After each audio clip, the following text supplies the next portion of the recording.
solve large, intractable problems. It's a new venture altogether. Your brain is a wild horse there. Because remember, writing is not a team sport. You are not selling horse carriages when there are cars. I want to be known only as the trusted advisor. More like a tourist. Play to Potential podcast. I met every client of mine because I was the face of the company. They were the clients we had relations for 25, 26 years. And I went up to them and told them that, hey, guys, some of them knew I was doing comedy, because 4 years I was into it. Some of them didn't know.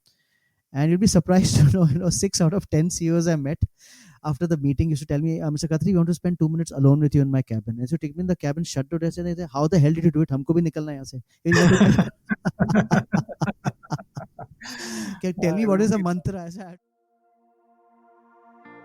Welcome to the 61st conversation at the Play to Potential podcast.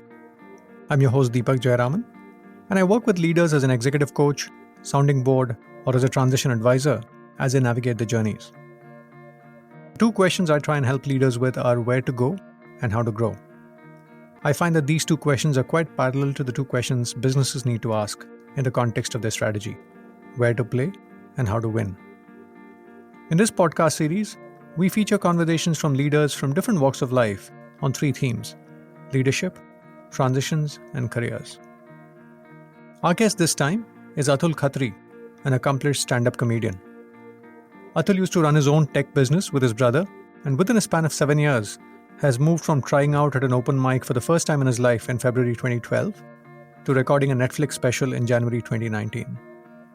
He's one of the most sought-after stand-up comedians in the country today. We speak about his journey, his midlife musings, and how he transitioned into his new trajectory.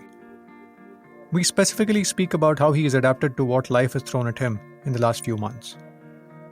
Just as a heads up, we have a couple of interesting conversations lined up in the podcast in the coming weeks. First, we have Whitney Johnson, a leading thinker and the author of the book Disrupt Yourself. She worked closely with Professor Clay Christensen, who passed away recently, and took his principles of disruptive innovation and applied that to careers. And so that was the theory of disruption as we applied it to products and services. But the discovery then I had is that personal disruption is how you take all these ideas and make them meaningful to you. You start at the bottom of a ladder, you climb to the top, and then you jump to the bottom of a new ladder, like the children's game, Snakes and Ladders. The big difference with personal disruption is that you are Netflix and your Blockbuster, your Uber and cabs. You're the silly little thing and you take over the world. You're the disruptor and the incumbent because you are disrupting you. So that's personal disruption. After that, we have Ashish Dhawan, a leading philanthropist who speaks about transitioning from a successful career in private equity at Chris Capital to founding Ashoka University and a career in social impact around education. And I'm fairly achievement oriented. And so I was finishing business school when I was about 28 years old. So 30 was the natural first marker because I had worked a couple of jobs before business school. I was going to work one more, but I was very clear that I wanted to be an entrepreneur. So by setting a marker at 30, it forced me while I was at Harvard Business School to start actually working on my new venture, which was a private equity fund. And doing things. I found my partner there. I started, preparing, building a network, etc. And then, because I had a marker at 45, even though I was in a corporate job, I was running this private equity fund, I started cultivating these other interests. I started sitting on a couple of other nonprofit boards when I was in my mid-30s. And then by the time I was 40, I had already started thinking about it very seriously and made the decision. And then actually by 42, 43, I managed to exit the corporate world. So I think having this big role model, but also, having a sense that it takes at least 10, 15 years to make a meaningful contribution. That's how I came up with these markers in a sense. But now, let's dive into my conversation with Atul Khatri. Atul, thanks for your time. Excited to have you at the Play to Potential podcast. Thank you, Deepak. Thank you so much for this opportunity. Yeah. And I must say, we are starting a new series on the podcast called The Next Mountain, where we wanted to talk to people who've achieved a certain level of success or accomplishment in a certain field, but then paused and took a turn in a different direction and climbed a new mountain and have been marching on it for a while and have reached a meaningful point. And in a way, wanted to spend the bulk of the time in this conversation talking about your transition from running a business to a career in comedy. But maybe just to set context for the viewers, Atul, could you give us a sense of where you come from and your journey up to the point where you were running a business? What sort of business was it? Size, scale, people, just so that viewers get a sense of the world you were operating in. Okay, so actually, I'm basically based in Mumbai, in India, and I did my engineering in 1989. I finished my engineering, and soon out of engineering, I worked in an IT company because. Okay, so let me tell you, go back. So I used to always love. I was a student of science, and before getting back then, there were two options to get into medicine or engineering. That was mostly that were the two streams most people would follow, being in the science background. So even though I got into medicine, but I used to hate cutting cockroaches in my 12th grade in the biology class. So I chose to get into engineering. So yeah, so I got into engineering in '89. I cleared engineering, uh, and somehow IT always excited me, and I did my computer engineering. And '89 to '90, even though my course was basically very software oriented, but I used to not honestly used to hate coding. I felt it was a very very boring job. I still consider it a boring job, but so I used to like so I worked as a marketing executive in a company in Nariman Point in Mumbai, which is a business district in Mumbai. I worked there for close to 1.5 years selling computers. At that time, we used to sell each computer used to cost like 1.5 lakh rupees, and I should sell computers, go on like a cold calling and sell, hardcore selling, going office to office, knocking doors and trying to sell a computer. So I did that for 1.5 years, and around same time in '89, my elder brother had started this computer company. So my brother also is from IT field. He's an engineer, and he went to the US and he came back, I think in '87, '88. That time it was Rajiv Gandhi government, and with a thing to Sam Petroda was that time the IT minister, and he was boosting that come back and start your own thing, get into IT, get into. My brother came back from the US and started his own IT company called K-Tech Computer Services Private Limited, and he started in '88 actually. So when I finished my this job in 1990, I felt I should get join hands with my brother. So I joined my brother, and I used to from that day I used to sort of looked after the sales and servicing part of the computers, and the networking. That used to really interest me. And my brother was he used to love coding, and he was more into the software processes side. So we had on the same floor in a building, we had two offices, and he used to look after the software and consultancy part. I used to look after the hardware and networking, and because both those things sort of went together. At that time, there were a lot of companies who wanted to buy hardware plus require consulting and what software to go and services and things like that. So I did that for close to like till 2016 actually. Yeah, so more than, I think, 26 years I spent doing that. And it was actually fairly well. The business was doing pretty well. At I think maximum, I think we at one time we had like 80 people under us.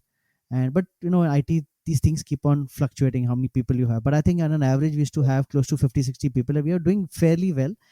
We were somewhere early, and we realized that in IT field, either you have to be too big or you have to be a boutique player, in our thing. So we chose obviously the boutique player, because to grow big you require too much funding, and it was too much of a hassle. So we always believed in high margins, but maybe low turnover, but high margins, boutique player. There are a lot of customers in India who want those kind of very very high end services, who want to pick up the phone and somebody should be there, and and they're willing to pay a price for it. So it was not always the price game. So I always, right from the beginning, me and my brother had this ideology that we should not go for the price game, but always go for the quality game, and take a good margin, let the client know he's paying extra for good services. So we always went through that, and to a large extent that also was because we worked a lot with Wipro that time. And Wipro as a company that time also had more or less the same kind of ethics and policies of not running after. So it's always at that time there was always a race between Siva, HCL, Wipro, Zenith, and Wipro used to always be last because Wipro always believed in high margins, but volumes were not high. When I'm talking about PC sales or just sales as such. So we saw, and we worked actually very closely for Wipro. I think we were one of Wipro's first national partners, and we were with Wipro for like till Wipro shut down the PC business. We were with them, and so you clearly had a good run in this business with your brother, boutique business with good margins and profitability. Give us a sense of the nature of the inner angst you were going through after about 2 decades in the business. So this was going on very well, and it was in actually 2012. After running a business for like that was 22 years into the business, I felt that it was getting very I would not say boring, because IT field as such is a fairly exciting thing. Every 6 months there is a new Intel processor which is doubling its capacity. There is a new Cisco technology, so something new happening, some new printer. Technology was at that time was moving very, very fast. I saw a Wi-Fi sort of coming in front of me. We saw like the PC coming in front of me. We saw PCs with 2 floppy drives getting into right now the supercomputer kind of technology which we get into laptops and palm tops and mobile. So I saw that entire phase. So it was very, very exciting, but still it was very, very boring. Like I felt that there was some element other than you may call it midlife crisis also, I don't know, but it was something that you're missing something in your life by just not exploring a second part. It was just, and IT field, you are more or less working like 24/7, because at that time, and probably in 2012 and all, we were maintaining like very, very high critical networks of customers here and from abroad, and sometimes get a call at 2:33 in the morning, the server is down, this problem has come, this error has cropped up.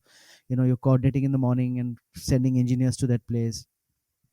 Plus we were also representing a very, very an American company in India who was into support of very high-end servers and critical network systems. So we were the support partners in India.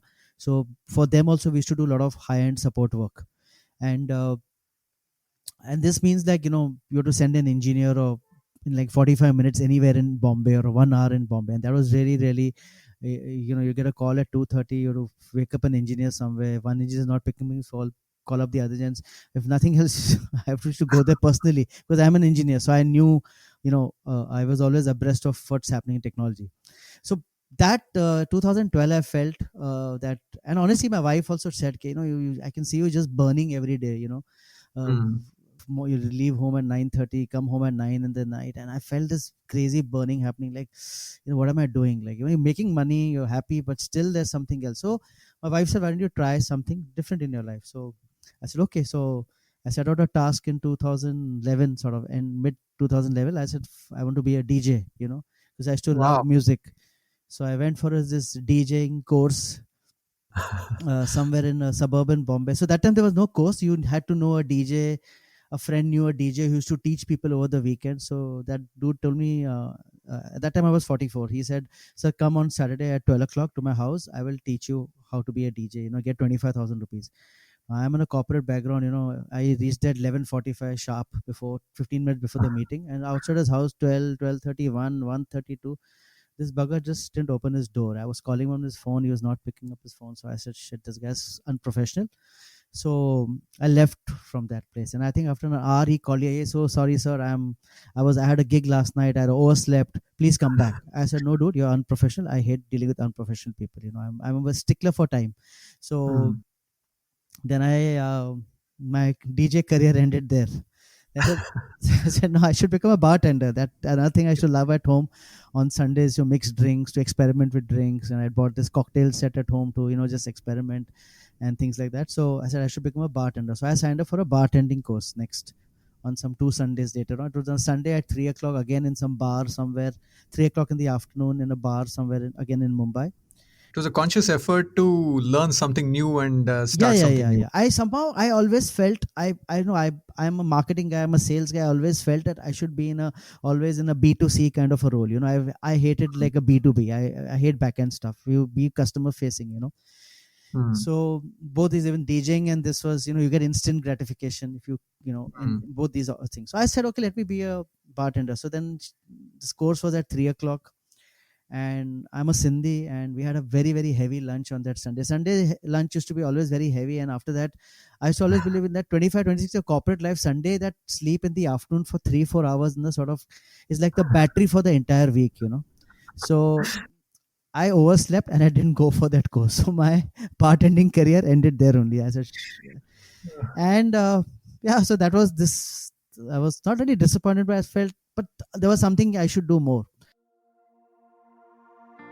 I really like what Atul says towards the end of that piece in terms of how he saw himself.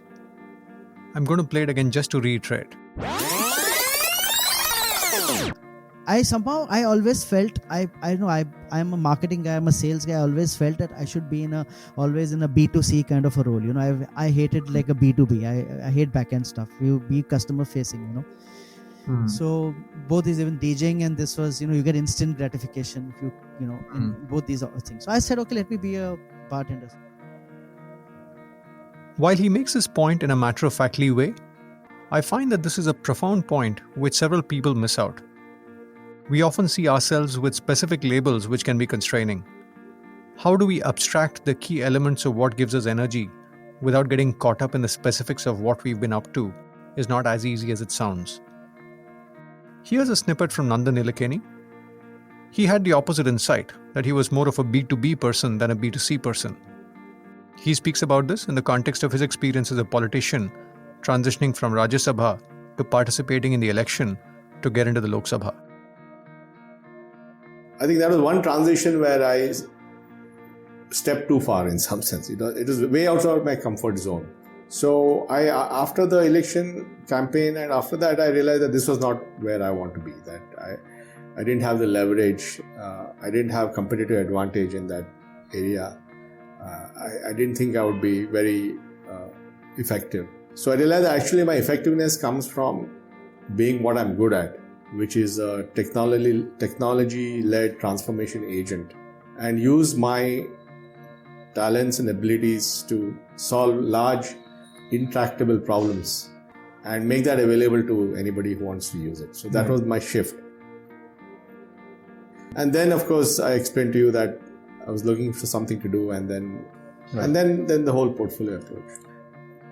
So then I said, if I'm going to be in that game, I should win an election, because that's the rites of passage of that business. Sure. But then it becomes very retail intensive, because in every constituency there are millions of people. It's a B2C. It's a B2C business. It's a B2C kind of thing, and everybody wants real-time attention. You can't say, okay, send me an email or call center or something. So it's very, very time intensive. It's also lots of pressure groups, different caste, religion, this, that, all that stuff.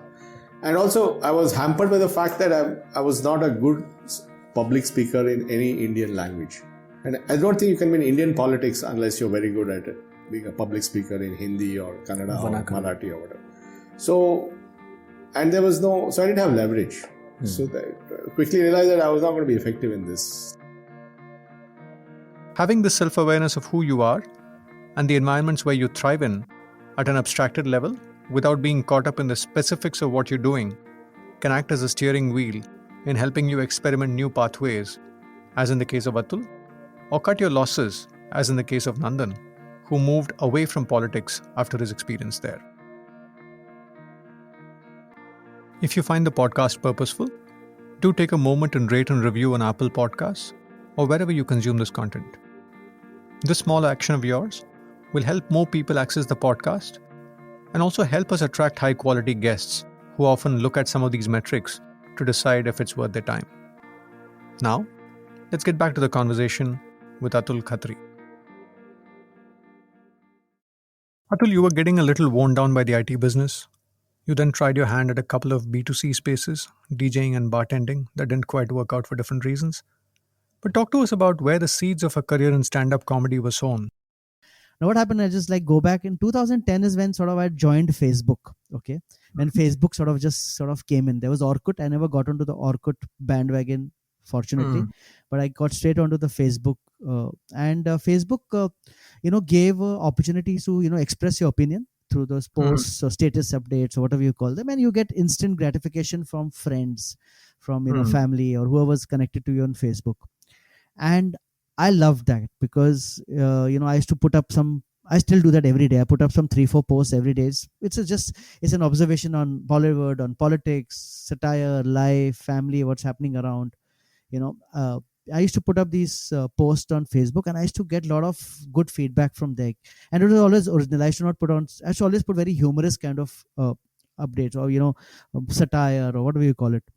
And that's where a lot of people started telling me, hey dude, you're very funny, you're very original. People used to get, I used to get calls from my NRI friends saying that we only log into Facebook to see what's happening in India through your posts, because you make a sort of political comment or some satire on it, and we get to know about it. And then again after 4 hours we again log in, what have you posted, just to know what's happening in India, just to know what's happening around.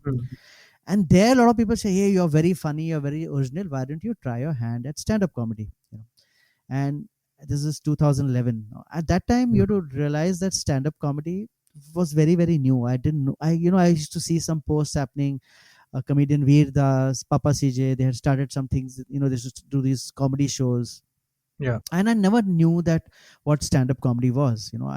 Generally, I was a fan of comedy. If you reflect back, I used to love Kishore Kumar and Mahmood and the Padosan and Bombay to Goa. And if given a choice, I would always love to go for a funny movie than a serious play. I would choose my movie or it has to be funny. I just don't want to go for a boring or a some epic historical movie. I always go for the fun stuff. So that's when I said, okay, let me go. So there were some shows happening around in Bombay, and I went there. And there was a time also there was this comedy club in Bombay called the Comedy Store, which later on became the Canvas Laugh Club. And now as we speak, it's shut down in 2018, 17-18, it shut down. Yeah. And because of some financial reasons. And I found it amazing. I've been to the Comedy Store in London. Yes, correct. The same people, Don Ward and Charlotte. Don and his daughter Charlotte run it. So these guys. And I was amazed that I think they had one in London, one in Manchester, and the third one they opened in Bombay. Yes, correct. So incredible. Yeah, it was in fact, and honestly, I genuinely give them all the credit for sort of being the very, very big catalyst for the rise of stand-up comedy in India. Because at that time, I'll come to the Comedy Store later, because to let you know how they really helped a lot of the careers, a lot of the comedians. So what happened was that I started going and watching some shows at the Comedy Store and some other bars and open mics which used to happen.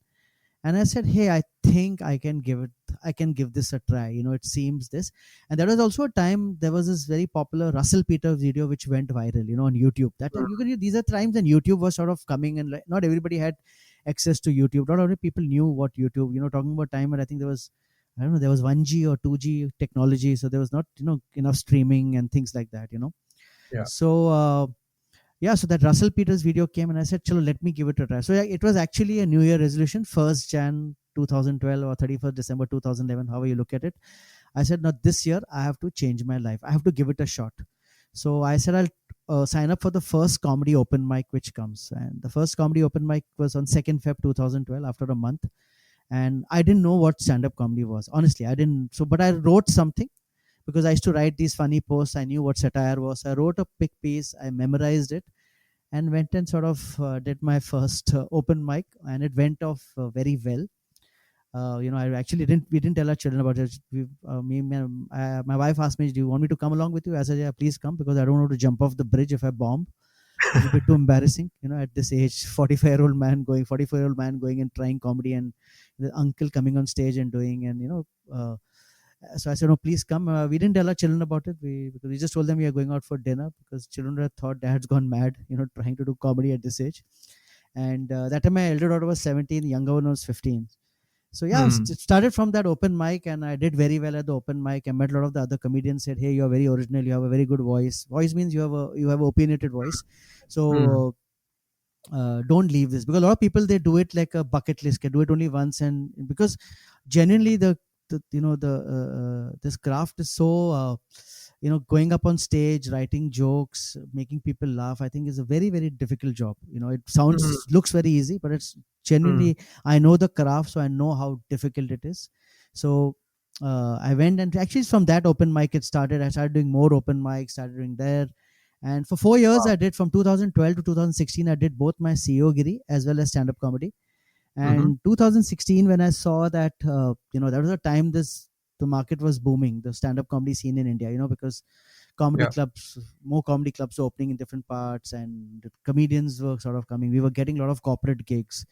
Comedy as an art form so started getting accepted in India, and 2016, then I finally took the call and I resigned from my CEO job and got full time into comedy. Yeah. So this is my sort of journey in, I think, 15 minutes. No, it's quite incredible, Atul, because in a way you've been while comedy was the third thing you tried, you spoke about, DJing and mixing drinks. Yeah. It looked like a concerted effort to move out of the current. Generally, it was not really to move out. It was more to have one more aspect, to be very honest with you. It was not that when I started, it was not that, okay, chalo, I have to stop this and get into that. Leaving my CEO job and getting into comedy was a call which I saw that opportunity, that this line was growing very fast. I had a good name in it. And because of my age and because of my material, I get a lot of corporate shows. I still do. I'm think, very humbly, I think I'm one of the few comedians in India who can handle a corporate show very well, because not all comedians can handle a corporate show because of the material, because of the sensitivities, just reading the audience. And so I could see I was doing well, and it would be foolish of me not to ride this faster horse, to be honest with you. And it was not that I was not doing well here or the company was not, till the last day. And also let me tell you one thing, when I shut down the company, it was done very, very methodically. So we didn't shut down the company. I shut down my division because my brother never wanted to get into hardware and sales and all, because that's like a plumbing business, honestly. So he didn't want to get into that. He was very happy doing his consultancy work. The margins are much higher there, and the PC sales and all, very thin margins, high volumes but thin margins. So he didn't want to get into that game. He didn't like that business at all. So we decided to shut that division, and I took 1 year to shut it down. It was not like one day I come and say chalo band ho raha hai company. It was like I took 1 year to shut it down. I met every client of mine, because we were, I was the face of the company. They were the clients we had relation for 25, 26 years, and I went up to them and told them that, hey guys, some of them knew I was doing comedy, because 4 years I was into it. Some of them didn't know, and you'll be surprised to know, 6 out of 10 CEOs I met after the meeting used to tell me, Mr. Khatri, we want to spend 2 minutes alone with you in my cabin. And so take me in the cabin, shut the door, and say, how the hell did you do it? Humko bhi nikalna hai yahan se. Tell me what is the mantra. I said, I don't know, yaar. Go for it, whatever you like. Go for it. No, you're right. Everybody deals with midlife in the closet, right? Nobody wants to. I think I was very lucky, because sometimes when I think of it, Deepak, that morning of 2nd Feb 2012, when I went for that comedy, generally I was not sleeping, I think 3 nights before, because just the thought of going on stage. Because also one more thing, in school I was never the guy who was into elocution and debates, or that over smart kid who want to take part in every play. I was that studious kind of a guy who will probably just introduce the chief guest and run away. So getting on stage was a very, very frightful experience. So I was just thinking, that particular morning I could have bailed out. It was just telling myself, hey, I have this important presentation to make tomorrow, I have this important proposal to make. Forget it, chalo, next month I'll do. And that next month, if I had done, I would have never done it, because then I would have chickened out of it. Because see, other than bartending or learning DJing, it's sitting with somebody in a room and learning something. But this was going up on stage, throwing yourself in front of 30-40 people and trying to make them laugh. And believe me, when you go on stage, 100 people, 200 people, sometimes I perform for, even my maximum crowd has been 3,500 people, where they look at you, okay, now make us laugh, and snap and make us laugh. We have paid you, now chalo kaam shuru karo. So show me what you've got. Show me why I have paid 1,000 rupees for your ticket. So there's a lot of pressure on you, and that pressure sometimes can get on you, but it's very, very scary. Still today, whenever I go on stage, and most of us, whenever we go on stage, even though I've been doing it for 8 years now, 1 hour before the show, like I've got rats running in my stomach, butterflies in my stomach. I'm pacing up and down. I stop eating. Stop. Just keep on sipping water. So all these things happen, which is I think a part and parcel of this. Atul speaking about him nervously approaching the first open mic reminds me of how this podcast started about 4 years back. I knew I wanted to start doing a podcast series on leadership, transitions, and careers, but was struggling to figure out where to start. I remember waiting in the Mumbai airport, waiting to board my flight, and I happened to see the tennis legend Vijay Amritraj from the corner of my eye. And I walked up to him and I said, I want to interview you on your journey. And he looked at me quizzically saying, who are you again? And somehow I managed to convince him in the next 10 minutes of my intent. And then he said, if you're free, come to Bangalore, to my hotel room in Leela, and let's record this conversation.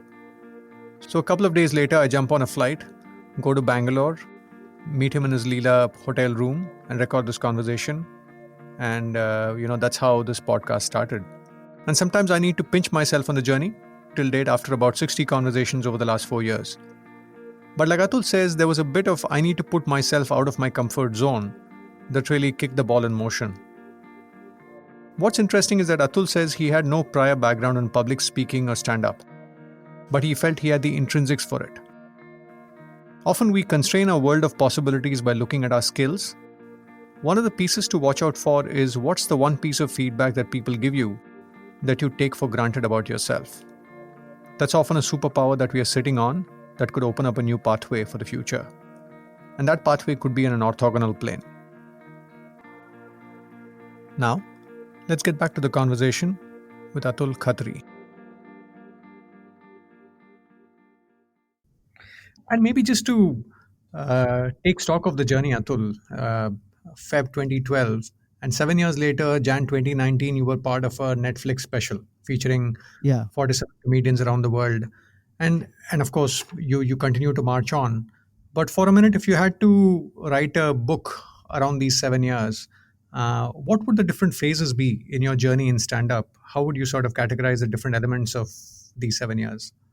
First of all, you have to realize that stand-up comedy in 2012 was as an industry itself, it was growing. So when we started doing, and the Comedy Store, yes, I wanted to come out of the Comedy Store. As I said, the Comedy Store was a catalyst in getting stand-up comedy. Like till today, whenever I go to London, I go and meet Don Ward and sort of, rather than, not touching his feet, like I, always say namaste and tell him always thank you for, getting stand-up comedy in India. Because, so initially what when Comedy Store started in India, there were no Indian comedians excepting probably Veer and Papa CJ, who had also that time just come that time or a year before from the US, Right. So there were no comedians. So they used to get actually fly down comedians from UK, Australia, or visiting comedians or visiting India on a tour and tell them, why don't you do a gig at a Comedy Store here, because there were no comedians.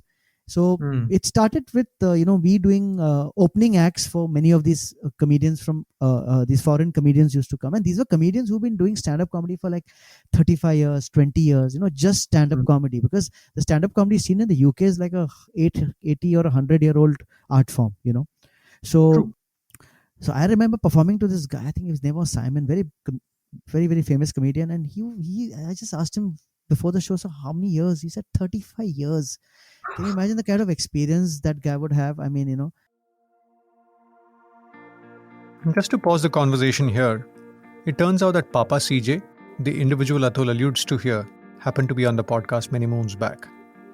He speaks about the notion of refining the craft, which sometimes takes years. One of the best pieces of advice I got when I was starting out was, it's very important for you to grow in the dark. Because the second you hit the limelight, you don't have the freedom to screw up. So I find nowadays people are too much in a hurry to get famous or to get rich or to get opportunities. But if you get an opportunity that is too big for you and you fail, it might be a while before people look at you again. So for me, what I love doing is going away back into the dark, experimenting, growing, trying to come up with something new, and then coming out to present that.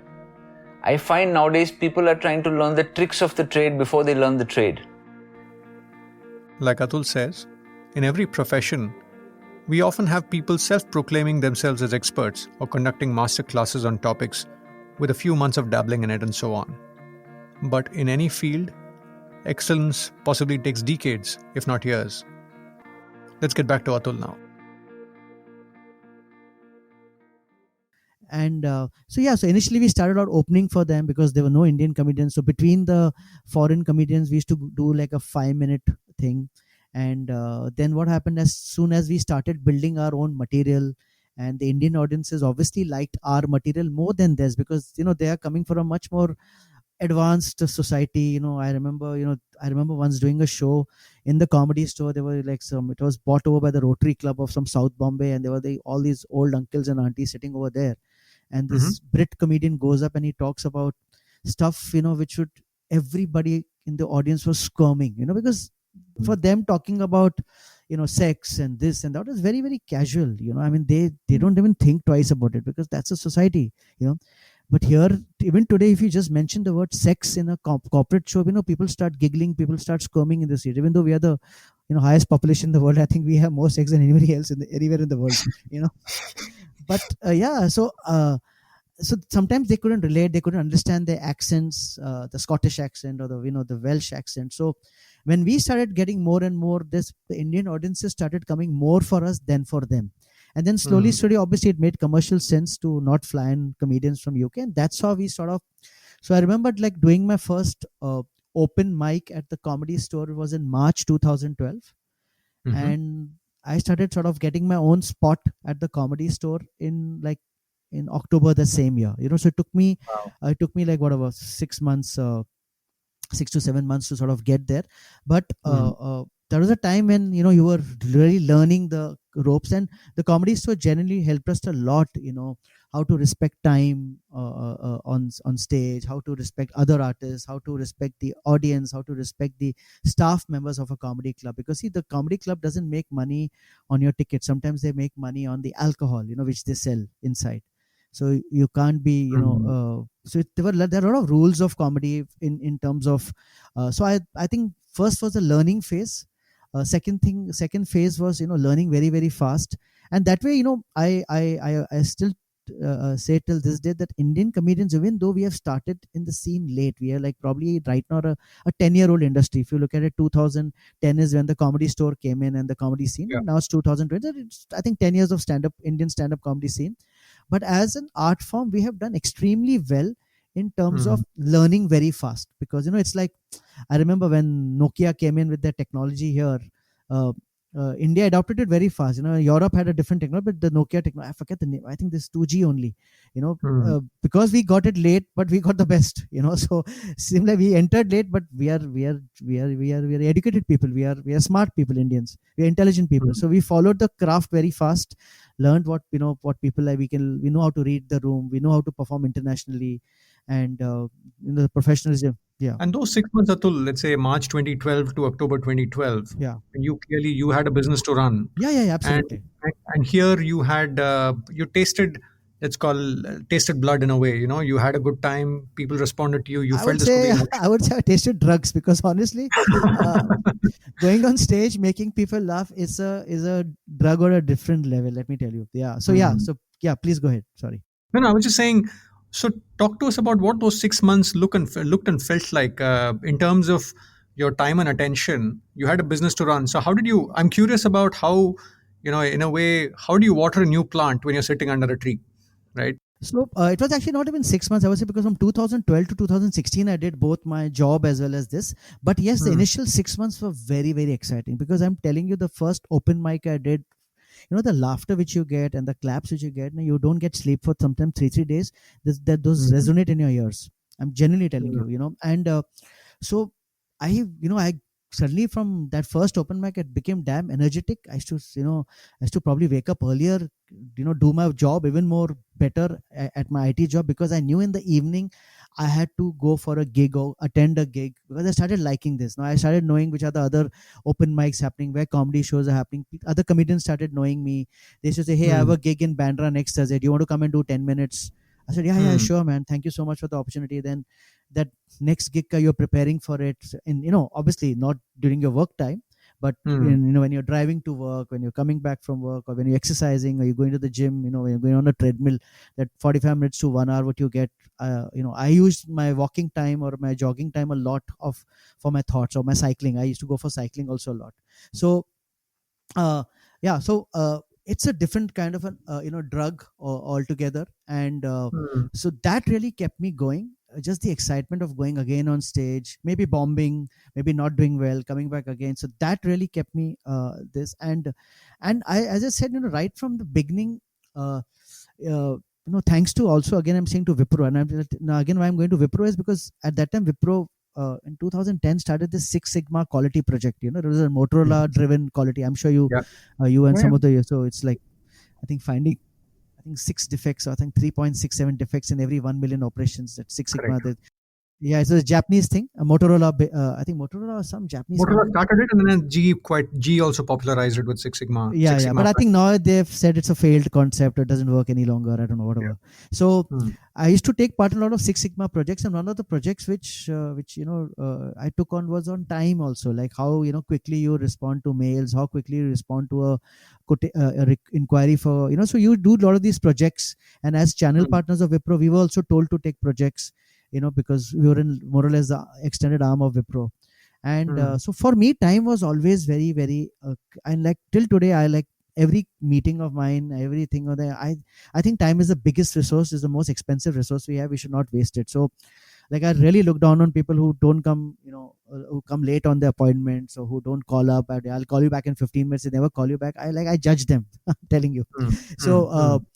And because I'm a stickler for time. So thanks to this stickling for time, and probably right from a initial age, I used to do a lot of I would say used to ride both the horses.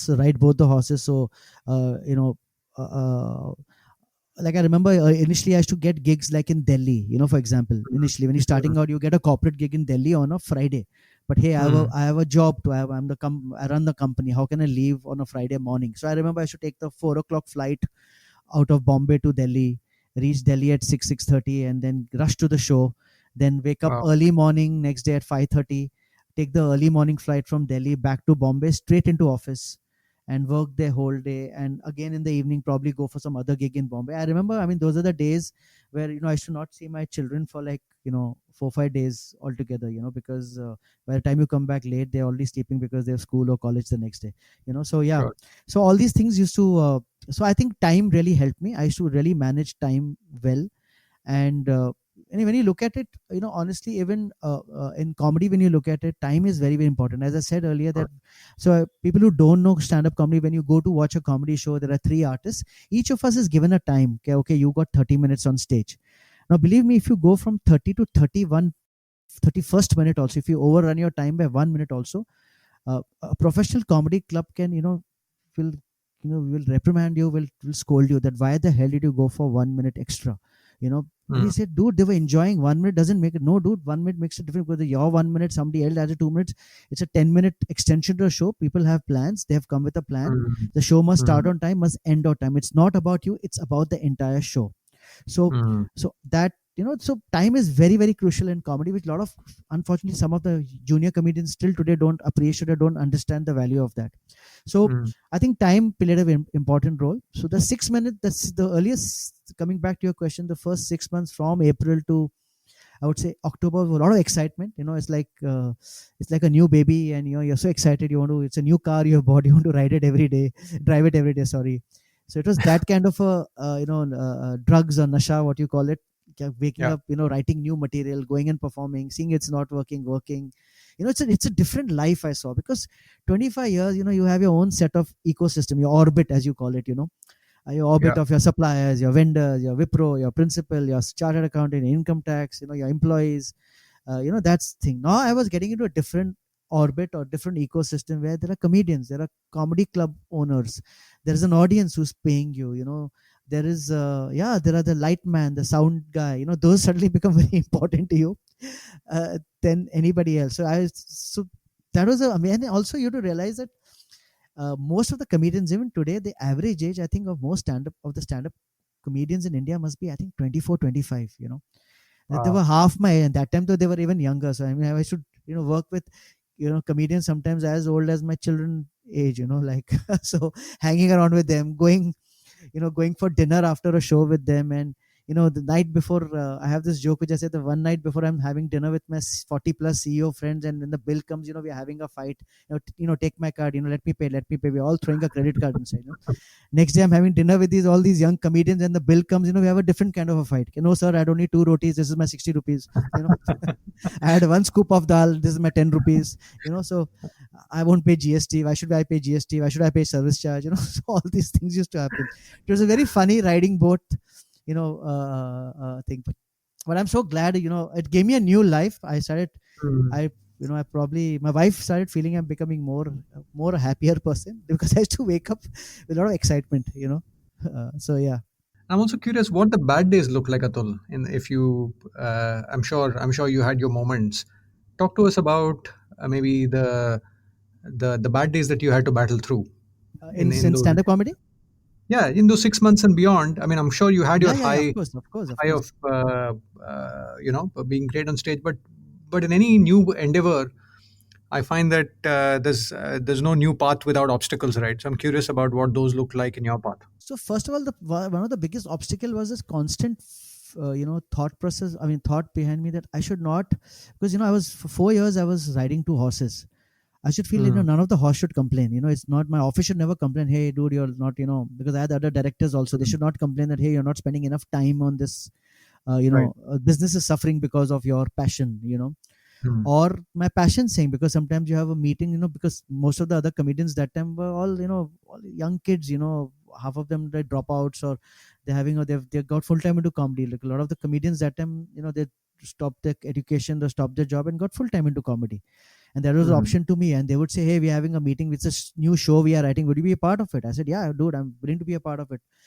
Because at that time I remember we used to, like, some of these IFA awards and these Filmfare awards, we used to write for them. Even today, most of these people who don't know, some of the listeners who don't know, most of these award shows are written by comedians. As like Shah Rukh Khan is funny, but finally he requires jokes.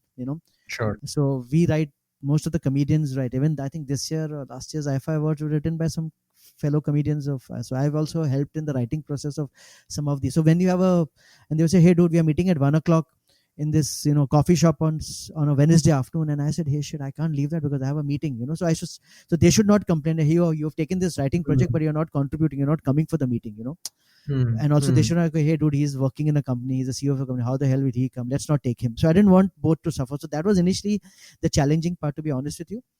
Second challenging part obviously was time, managing time. But and I think also seeing that because when you're running a company, and if there are some small, and because I was an SME, most SME people are probably listening to this course, it's your buck stops at you, man. You are responsible for your employee salary, you are responsible for answering your CA, your income tax query, for paying your vendors on time. So everything sort of comes down to you at the end of it. So I didn't want any of these things to suffer. But fortunately, we have technology. We have, you have your phone today, which is as smart as your laptop. So yeah. And that time you had all this, so I think those were really the challenging part in terms of managing both the thing. And yes, you do have sometimes a bad gig. Bad gigs are the parcel of every, it's, I think no comedian can say that I've never had a bad gig. I've had my share of bad gigs, and that sort of sometimes throws you out. But I still tell people that I'm just 8 years. I've worked with comedians who have performed for 35 years. I'm still in the learning phase. So if I bomb, I look at it genuinely. I look at it as a learning experience. Okay, what did I do wrong? Because I have this clear theory: you can't blame the audience for anything. Whatever the bad show, good show, you have to take the blame or the credit for it. So. Because there are ways, and because I've seen other comedians who are better at the craft, who even they are bombing, how they recover from that bad show to make it a super hit show. So I'm still learning those craft. Some of some craft I've got it, but still you're learning every day in this. So yeah, I think you just pick it up. You just pick up your boots and you start next day again. You're thinking, why did you do it? Maybe talking to other comedians. Why did my set bomb? Why? What happened? It worked the previous day. Why didn't it work this day? So, and I think it's I think one thing which really helped me, to be very honest with you, is in my age also. Because see, I'm not a 22-year-old kid or a 19-year-old kid who will see failure and say, oh shit, my life has ended. I've seen enough failure. I've seen days where like the client has told me, hey, come to my office, your order of 50 lakhs is ready, come, I want to give it to you, I want to hand it over to you personally. And can you imagine the journey? I'm leaving office in Andheri, going to somewhere in Lower Parel to collect an order of 50 lakhs. In this time, I've already called my wife. Hey, we've got a new order of 50 lakh rupees. And by the time you reach there, the guy says, hey, dude, sorry, yaar. MD said, कि यार, उसका कोई cousin brother है, उसको भी opportunity देना है. So maybe we're re-looking at it. Damn sorry, I was trying to call you up, but I thought you would be driving, so not to disturb you. So you reach the place, and I've handled those kind of rejections. I've handled rejections where you've not had payments from your vendors, but you still have to pay your your employees. So arranging money in 2 days to pay your employees salaries on time. So I've had those my ups and downs of life usually, and also married for 20 odd years that time. So so I have been hardened by life. I was hardened by life. I just want to pause here and talk about perspective. In a lot of ways, we have an opportunity to look at things from our wider frame, and that can help us see failure in the right way. Vijay Amritraj, the first guest on this podcast, spoke about Richard Williams, who coached his daughters Serena and Venus Williams, despite the challenging background they came from. I think in Richard Williams' case, Richard, who I know fairly well, and Oracene also, where the fact that they had a single-minded devotion to those two children who were meant to be tennis players, which is the way they were literally born to be, number one. Number two is he was almost fighting an uphill battle in the fact that he wanted these two young African Americans to play a white sport and literally show the world that we can do it. And the fact that these girls and boys were making so much money, and he thought that this is a way to come out of an economic difficulty, which they were in. And the biggest risk for them, as you always said, was there a big risk at 30, 40, 4, 5? If you ask him that question, he would always tell you that, there's no pressure on that at all, because the biggest pressure for us was to be able to walk out of your home to the tennis court, make sure you don't get shot on the way. That was the high-risk venture for us. So I think you're coming from two different perspectives of the way people thought. And Richard was very clear in the way he was able to actually have that belief and work ethic to get these girls to be able to become what they are. I guess there are some lessons that you learn only from the school of hard knocks. Now, let's get back to the conversation with Atul Khatri. If you're deriving value from the podcast, do consider paying it forward to Antarang Foundation, a not-for-profit that I work with closely, that works with children from challenging backgrounds and helps them with accessing the world of opportunity. You can get more details at playtopotential.com/pay it forward. Now, let's get back to the conversation with Atul Khatri. So these were not really, it didn't sort of, but yeah, obviously it throws you off, because as a creative person, you want each and every show to go very well, but sometimes shows bomb, you don't do well. It could be one wrong word thing you said right in the beginning of the show, which could just turn the audience against you, and after that they just switch off, they just start hating you. Could be anything, could be they've entered the auditorium and the loos were not clean, and they look at you, they don't look at the housekeeping, they say, no, this Atul Khatri show experience is not good, so it's all about all those things. So but I think you just learn to pick up and you sort of you just go along. Yeah. And in the early years, Atul, I'm also curious about the role of the family, right? Especially the spouse. Could you talk a little bit? I mean, you spoke about not telling your children for the first show that you went, the open mic, but in the first few months, first few years, could you talk a little bit about the criticality of support from the family in enabling you to make this transition? Oh, I got great support from my family. My wife was very, very supportive. In fact, she sort of pushed me, no, do something, and her pushing sort of helped me to sort of, explore something else. And she used to really push me, like, okay, what are you doing? Why don't you do something else? Look at it, just, so that because she could see the stress on my face, and I had already had, I think I had blood pressure since then. I still have blood pressure. I mean, so she used to say, no, just, so but she was very, very supportive, because there's a time, 17, my daughter was 17, 15, there's a time they kind of getting into college, getting to professional college. There's a lot of hand holding required there. But she sort of pushed me and said, no, I'll take care of this, you just handle it. I have this funny story, like my parents, my parents live with me. Oh, sorry, I live with my parents. And like my dad, we are from a very conservative Sindhi family. My dad started seeing this son of his who's running the company, suddenly in the evening going out, some doing some stage shows. Obviously he knew a little bit about it. I told him I'm doing comedy. He didn't understand comedy. He said, is it like Kapil Sharma? I said, yeah, it is something like Kapil Sharma, because that's a show both my mom, dad love to watch. So I said, yeah, it's something like that, but we go to a stage. But he's not understand. In fact, it was such a funny story that once he used to see me going in and out in the night, coming back late, again going back, again next night going and watching a show somewhere. One day he called up my wife and said, listen, keep a eye on your husband. He's going out every day. This is a glamour line. This is Bollywood.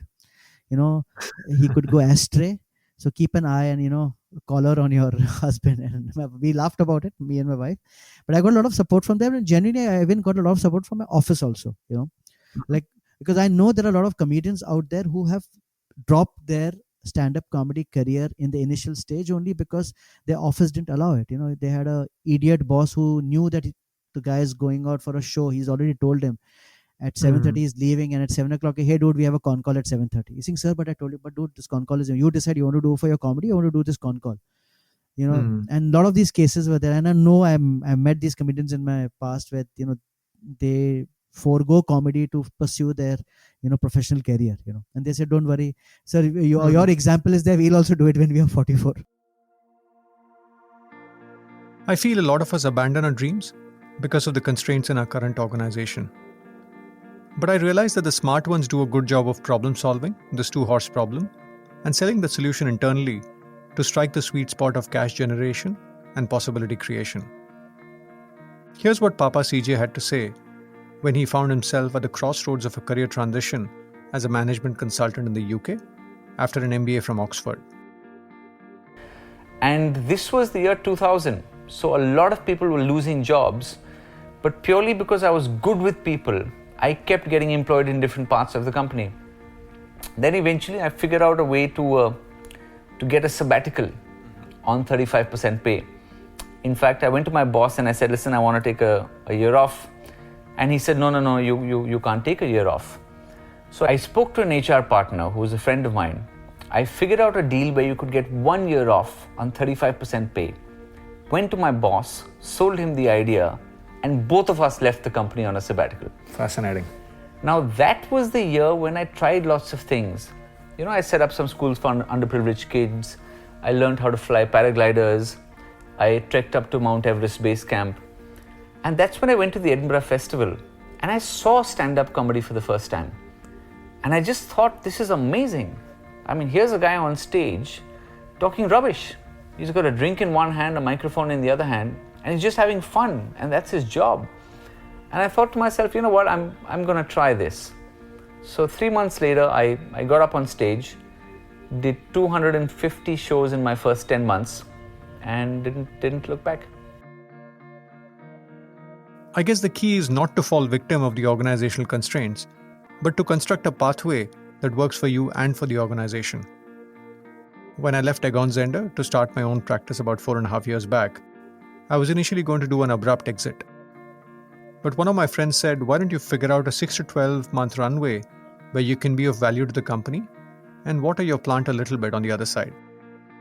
So I worked on an internal knowledge project where I had to curate insights from within the firm on some topics around leadership, something that no one else inside was willing to do because they were busy billing clients. But in a way, that was a test pilot for my podcast idea. And to be honest, that was the best piece of advice I got when I was at that transition point. And that head start of a few months I got made all the difference in my journey. I guess we all need to solve for that interim phase where we need to balance the head and the heart and keep the two horses going for a bit. And that answer is likely to vary from person to person. Now, let's get back to Atul. Actually, on that note, Atul, one of the things in the startup world we say, right, there are a lot of startups but very few scale-ups. Similarly here, I'm curious about your observations about. I'm sure a number of people start out strong, right? Like winning an open mic and so on. Yeah. But not everybody runs the marathon. If you really looked at what are the kind of people that struggle to sustain the long term? What does it take to move from winning the sprint to running the marathon? See, first of all, generally, again, I'm saying this, but this is a very, very difficult industry.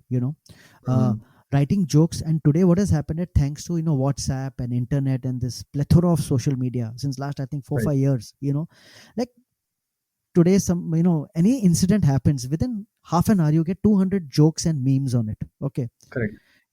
Every day you must be still getting, every day. We are in the COVID period right now. I don't know when this thing will get beamed, but in this COVID period, every day you open your phone, there are some 300 jokes on COVID, on corona, something of these. So now when I go on stage and make jokes, supposing I have to start talking about corona, my jokes have to rise above that. As if people will say, hey dude, we have heard this on WhatsApp, why the hell are we paying you 1,000 rupees? These are all WhatsApp jokes, or these are all internet jokes. So one of the first things which I want to tell you about, the listeners over here, that stand-up comedy, we have some very few, very golden rules. Number one, we don't take jokes from other comedians, we don't take jokes from internet, we don't take jokes from WhatsApp. It's looked down upon if any comedian is found stealing jokes, or from other fellow comedians, or stealing a joke from, suppose, a comedian in Japan, doing in Japanese. You like his routine, you translate it and say, okay, I'll make it India and chipkaw it in India. If anybody is caught doing that, you are thrown out of the line. It's as you'll stop getting jobs. The word will spread very quickly that this dude has stolen a comedy routine, and people will start treating you like a pariah. They won't touch you. Comedy clubs won't touch you. Organizers will not touch you. You can know he is a thief. So writing original jokes is very, very difficult. And today it's become even more difficult. So because there's so many comedians, everybody may have the same thought. That could happen. Everybody's thought about the same joke.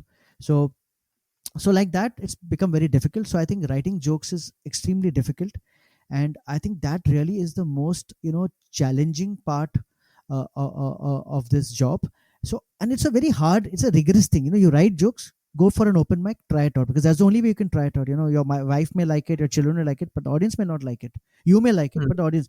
So you go write your jokes, try it out. It may work, it may not work. If it doesn't work, come back to the drawing board again, rewrite those jokes, change your joke, again try it. Again, it may not work. So it's and going to a comedy club, you have to take an Uber, dress up, go there, do your 5 minutes, come back. It's a very rigorous process, and a lot of people I think fall out there. Initially, a lot of the young people came in thinking, hey, it's a very cool job, we'll come there, we'll get women, we'll get no, all that doesn't happen. It's as tough as any other job, in fact I think tougher also. So I think also it's become quite, apart from the fact that there are millions of jokes flooding the WhatsApp, even the number of competitors or number of people who are entering has also increased. And what has really happened, when a good thing for the industry in the last 2-3 years, thanks to actually Geo, and 4G reaching everywhere. Earlier it was a very elite English urban city kind of a thing. Now there are comedians coming from like Meerut and from Jamshedpur and Jharkhand, and those voices, those stories are coming out, and they're extremely funny, and they're coming out in like Hindi, Punjabi, Marathi, Sindhi, Telugu. Now in different languages they're coming, and that's typically what happens. And in India, we are so fortunate to live in such a rich, culturally rich country like India, where you have so many languages, you have cultures, you have communities. Plus, obviously, you have your Bollywood politicians, and always giving you humor every day. Mainly the politicians who you open. People ask me, where do you get your jokes? My standard answer is Open Times of India. Open any newspaper, you'll get 4 hours of jokes every day. You don't have to work hard. We are such a, compared to many more flatter countries in terms of, or controlled, where everything is controlled, like probably Singapore or China. How do you write jokes over there? There's enough spice. There's enough spice in our daily life. Absolutely, right, man. You look out of a window, look inside your house, you'll get 10 hours of material. So I think those are really the challenge. I think that's where people lose the steam, and it's a long run. It's genuinely it's a marathon. It's not a 100-meter race. And in what ways is the high, or in terms of what drives you? If you compare your journey today as a stand-up comedian compared to, let's say, the first 6 months where you were, to use your words, you were on drugs, what gives you a high these days? To be honest with you, even today, a good show gives you a high. I remember just, I think I had a show just 4 days back for an audience from Africa. Thanks to now Zoom, I'm doing shows on Zoom. So now we're getting a lot of global audience. So I did like a private event for a company in Ghana, in Africa. And it was like the show was at 2:30 in the morning here because of time difference. It was 9 o'clock there. It was 2:30 here in the morning. Uh, so I didn't sleep, obviously, because sleeping at 12 and waking up at 2:30 didn't make. So I didn't sleep till 2:30. I did my show, and I thought after the show I'll be exhausted and I'll just go to sleep because I had a long day earlier. But genuinely the show went off so well. I'm telling you, I didn't get sleep till 6 o'clock in the morning. I was remembering every joke. I was remembering every laughter. I was remembering every interaction I did with the audience and the laughter which I got. And then after the show, a lot of the the people who watch me send me personal messages through social media. Hey sir, we were there at your Ghana show. Amazing. This, that. So all that just that high is still there. That nasha is still there. That drugs are still there. But I think what keeps you going now that you enjoy, and now you have sort of a responsibility. You have earned a name, so you have to sort of keep it up. Still, there's no pressure. I know that we may be the I may be the flavor of the day today. Tomorrow, I may not be the flavor of the day. So that also, I think, little bit. And I, again, because I'm old. I have friends in Bollywood. I have had friends who made movies in Bollywood who have been like super hits, and after 2 years they have to sell their house because next two movies didn't do well. So I've seen that. So I try to keep myself as as close to the ground, so not to fly. And because I know this could be there today, could not be there tomorrow. Because this is a part and parcel of showbiz. Everybody knows it. Atul, picking up from one of the things you said, finding your voice. You spoke about some of the comedians telling you that you have a unique voice, and this phrase comes up in the stand-up world. But I'm curious about the term in general. What does that term mean in the stand-up world? And talk to us a little bit about finding your own voice in this space.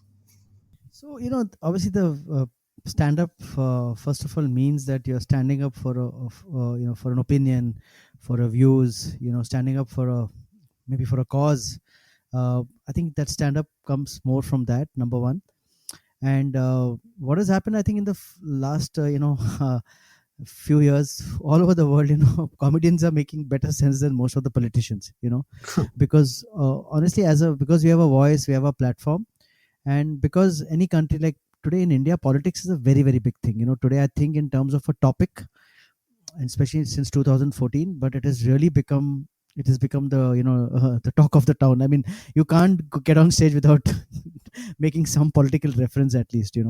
And audiences like that, because also as an audience, we are very, very politically aware. We have opinions, we have this, and thanks to WhatsApp and things like that, everybody is getting news, so much political news. Even earlier politics was only restricted to people who read newspapers. But today now children who don't read newspaper, they are getting on their WhatsApp, they're getting on their social media, they're looking at memes and things like that. So I think it's very, very important for comedians to have a voice, to raise a voice, and to talk about topics.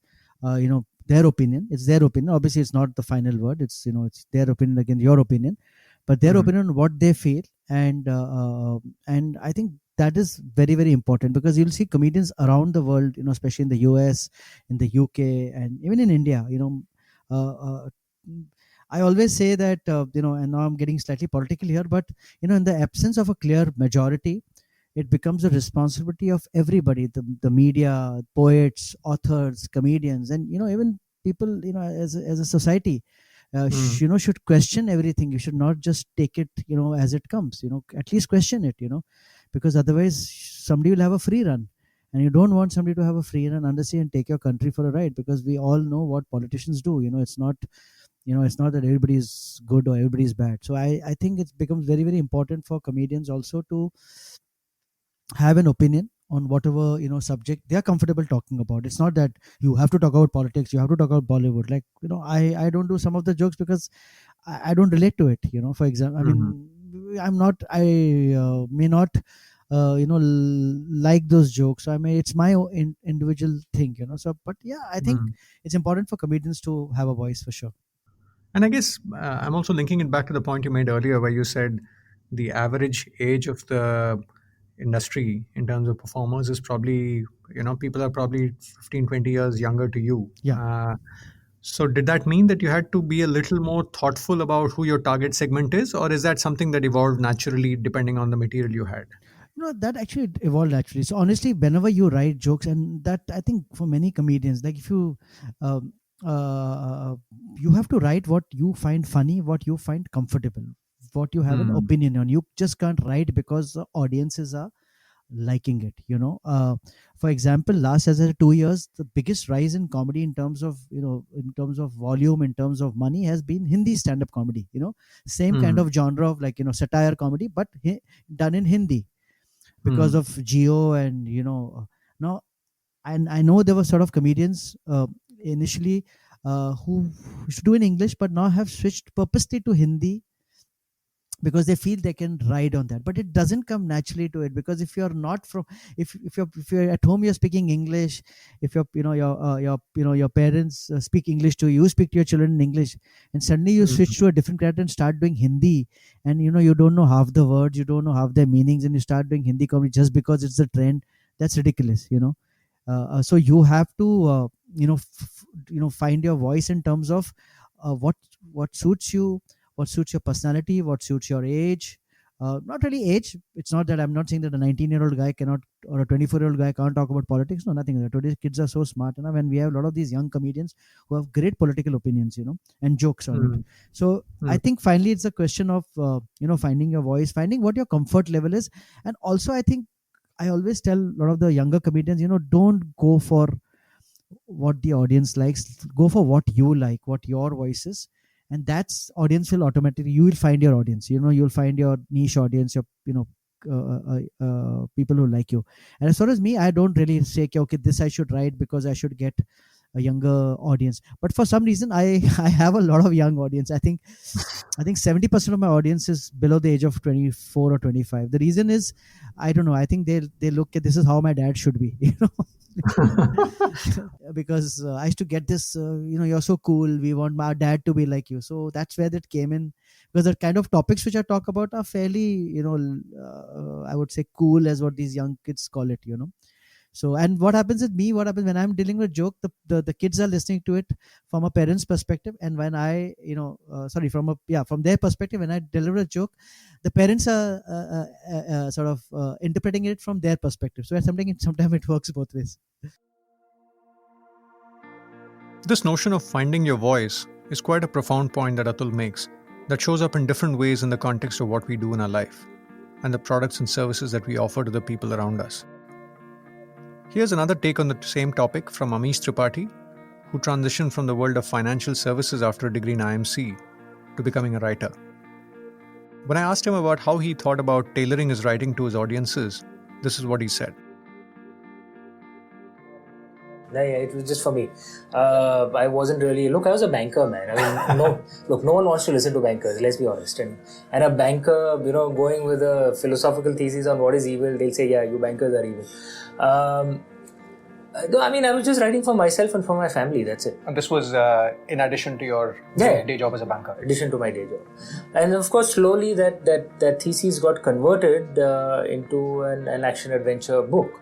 The idea being that through a hopefully engaging story, I'll communicate at the root of it is the philosophy of what is evil, and I'm trying to communicate that through this adventure, through this story. And that's how it panned out. From writing for yourself to writing a book that gets published, what was that journey like? When I write, I don't really care. Even now, when I write, I'm not really thinking about how it will be received by readers, critics, publishers, or anyone else, frankly. This is how I wrote my first book, and this is how I write today as well. I can't say it was a conscious choice when I was writing my first book, because I wasn't even really thinking that it would get published. I guess without realizing it, I was following what Lord Krishna tells us in the Bhagavad Gita, Karmanya vadikaraste ma phaleshu kadachana, that you have a right to your karma, not to the fruits of your karma. And we in the modern world have interpreted this wonderful philosophy to mean something fatalistic, which is not what Lord Krishna was telling us. What he was telling us is actually, if you are detached from the results of your karma, if you are detached from success or failure, then actually you are unstoppable. If you are doing something simply because you love doing it, simply because you enjoy your karma so much, who can stop you? Because failure can of course be demotivating because it feels, sadness, grief, demotivation in your heart, and it stops you. Sure. But success can be as dangerous because you'll find so many people who are one-hit wonders because success fills pride in their head and they lose their way. But if you're detached from success or failure, then actually you're unstoppable because you'll just keep doing what you love doing.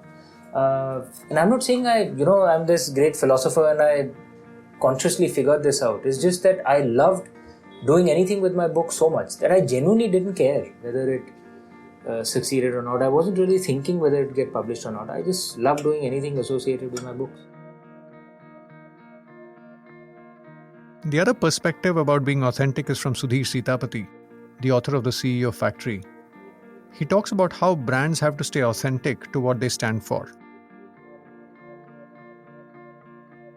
One of the things that great brands have is that people who love the brand and people who hate the brand must say the same thing about it. That is the mark of a true outstanding brand. So you may not like the things that people who like it, people who hate it may not like the same things, but they say the same thing. So a brand, as I've written in the book, is... Give me an example here, sorry, just for me to get a sense of what you're saying. So, let's say, let's take a strong brand that I worked on, let's say Lifebuoy.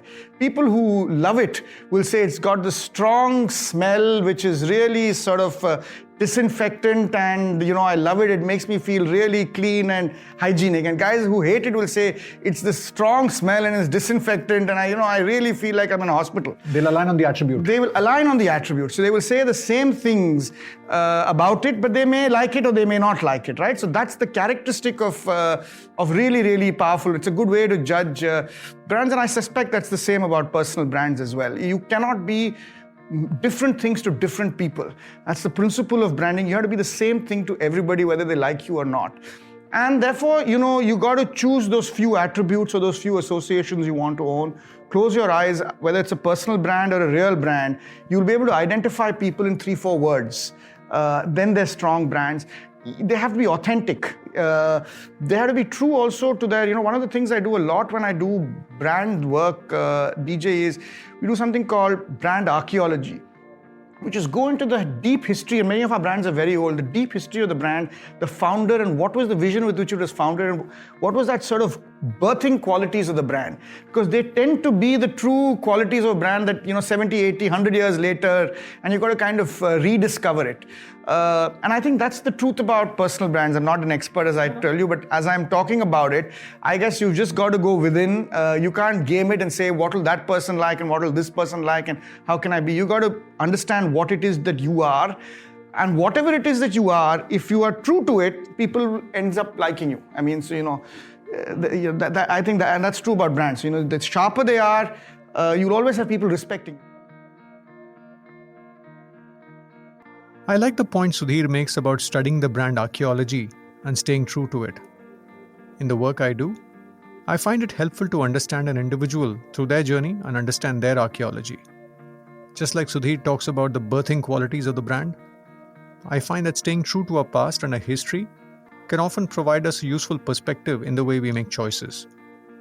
Bob Keegan, who's done a lot of work in adult development, talks about the transition from a socialized mind to a self-authoring mind. When we do that, it's helpful for us to understand our core and stay true to it. If this topic is of interest, tune into my conversation with Jennifer Gavi Berger and an earlier guest, where we talk about some of these transition points. If you like this topic, you might also like the playlist Authenticity in the curated playlist section at playtopotential.com. Now, let's get back to our conversation with Atul Khatri. And the other piece I'm curious about is, like in the entertainment industry, I guess at some level, stand-up is part of the entertainment industry. Absolutely. It can be a low odds profession, right? Out of every 100 people who start, maybe 5 or 2 or 10, a handful of people are able to make it a commercially sustainable career. So given that, what's the kind of advice you give to people that approach you saying, should I consider a career in stand-up? What are some of the things and what are some of the mistakes you see people making in jumping onto this career? See, first of all, I think obviously it's very, very difficult, but I think even Bollywood is very, very difficult in India. I think there the success it is even more, I think, bad compared to stand-up comedy. But I think but the biggest advice I would give people, first of all, don't leave your job. I tell them, don't leave your job. Continue to do your time management. Because I've had people who have asked me, sir, I did this open mic, I did very well, the audience laughed, I didn't get sleep for 4 days, I'm leaving my job. I said, okay, and what if you don't do well? Then, I mean, do you have a rich father? Then it's okay. Then go ahead, leave your job, tell your dad to pay your bills. Otherwise, you have to pay your bills at the end of it, And so, advice I give, 3-4 advice I give everybody. First of all, it's a difficult job. Come to it just for the long haul. Don't come to it don't waste your time. Don't, I know comedians who, after doing comedy for like 9 years, have now started seeing some success. That's the amount of time it took them, for whatever reason, but so first of all, it's hard work. Number two, don't leave your job. Try to do it like how I did it.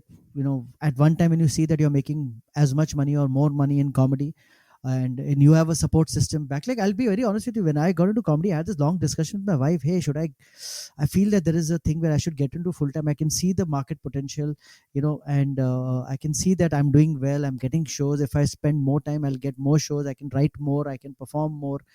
And she's also a hairstylist. She has a salon in Bombay. So she said, yeah, go for it, and I'm there. So in case some days, some months you don't make money, I'll make money. Like, initially, to be honest, my wife is also a professional sourdough baker since last 3-4 years, home baker. And honestly, in this pandemic, first 15-20 days, because she was selling bread, her bread sales increased through the roof. And I had no show, so she was actually the breadwinner of the house.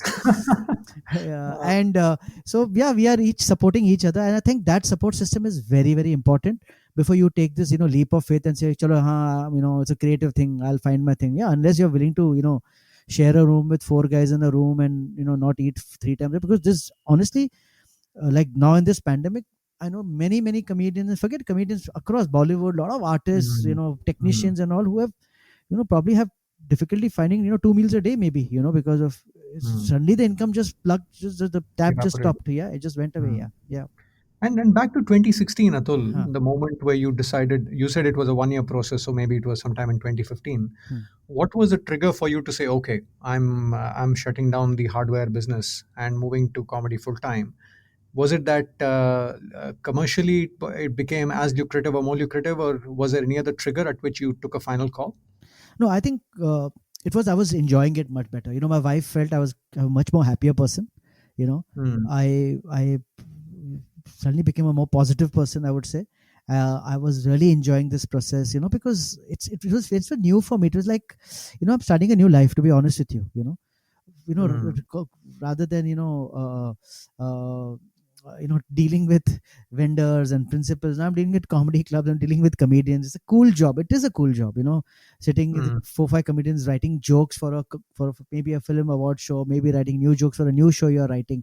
It's a very, very, creatively a very, very, satisfying job, and obviously I was enjoying it because it was my, I don't know whether you could call it my passion, but it was a hobby turned passion, which I studied, enjoying it.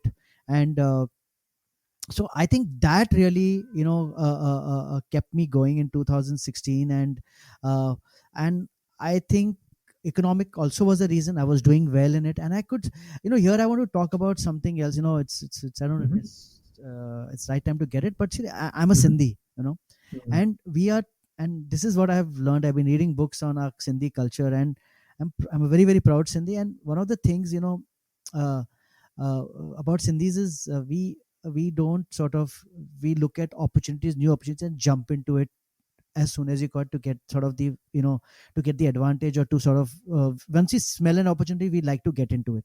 So just to give an example, like the Sindhis in Hong Kong, when they went there in the 1920s, 1930s, before the partition, to do trade. They should do trade in cloth. Then they opened the tailoring suits in Hong Kong. Hong Kong was known for these tailoring suits. You go there, they'll give you 3 suits in 24 hours. They're all owned by Sindhis. Even today, most of the shops are owned by Sindhis. Then when the television sort of boom started coming in the world, they were the first ones to get into television trade. All those Jumbo Electronics and Esquire and all those guys, and then the VCR business. This, like, I have friends, my Sindhi friends in Hong Kong, who were cloth merchants. They moved to TV, they moved to VCR, they moved to CD, LD, DVD, computers, laptops, mobile phones, CCTV cameras, and now many of them are selling hardware for Bitcoin churning. You require apparently some crazy hardware to churn out these Bitcoin, coins or something. Many of them, these guys have started selling those now. So it's not that no, we are traditionally a cloth company. We'll stick to it for 100 years. We may die in it, we may sink with it, but we will do it. So we jump, we look at, and that is traditionally because we've always been traders. Sindhis, because I think Sindhis, they get into every country or anything, they learn first the local language, because to do business you need to know the local language. So Sindhis around the world I've met thanks to comedy, they'll talk fluent Mandarin or Cantonese or Swahili or Spanish as if it's their first language. Because to get into the trade you have to know the language. So I think that was really, I don't even think, what will people say? I have a CEO of a 25-year-old company, IT company, doing very well and doing comedy now. I remember initially I used to get friends who tell me, "Acha, tu kitne saal tak karega? How many years will you do comedy for?" I said, "Dude, this is lifelong. What are you saying? You'll do only comedy?" I said, "Yeah." "You were running such a big company." I said, "Yeah, but I want to do this, and I see the opportunity over here, and and I think it's a new life for me. I think live it, and I really don't even in this pandemic I don't regret that decision. Maybe in this pandemic I would have more, if I was running a company with 80 people, I would have more problems than now. Right now I'm just alone, just responsible for myself, not responsible for 80 people's salaries, or not even 80. When I used to always tell people, it's not 80 employees, you look after maybe 320 or 400 people, because there's a family behind it also which you have to support, and their ecosystem. Yeah. I do think we need to study the odds of success in a certain field and take the plunge only when we have solved the basic questions around money and sustainability. When I asked Amish Tripathi when he was moving from banking industry to writing full-time, here's what he said. It was a pragmatic decision. Look, I come from a middle class family, okay? So I always joke कि भाई मेरे पास बाप दादा का आशीर्वाद है, जायदाद कुछ नहीं है. So I have to be pragmatic and practical in my career decisions. I have responsibilities. I'm blessed with a child. I have a wife.